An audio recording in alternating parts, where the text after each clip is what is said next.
Adrian and Ryan Blue Carrot Catering. We've just had one of our government departments phone call and say, hey, your keto crackers are awesome. So this one's a cracker, too good not to share.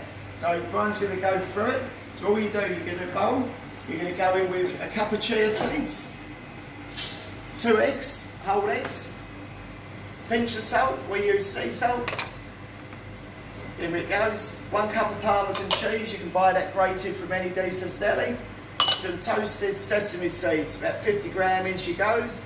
2 cups of ground almond, which is your friends. And then in we go with 1/4 cup of oil. And then all you do is you bring these together really easy. So you watch how quickly this comes together. So you can do this using your paws, spoon, spatula, whatever you're comfortable with. So this is perfect for your ketos. This is also gluten free. As it's all working together, you've got the chia seed, which is really good, you've got your protein from your cheese. Then we want to roll this into a cracker. So easy way to go is we smash it straight onto the tray. And yeah, you may be thinking, could this stick? So as this goes from there, that works out. Grease proof becomes our best friend. The grease proof sits on top, stops it from sticking. So as you roll this out, you're looking to get it nice and thin. So using it now while it's loose, the rolling pin gets this cracker as thin as we can get. So that's lovely, that's looking great.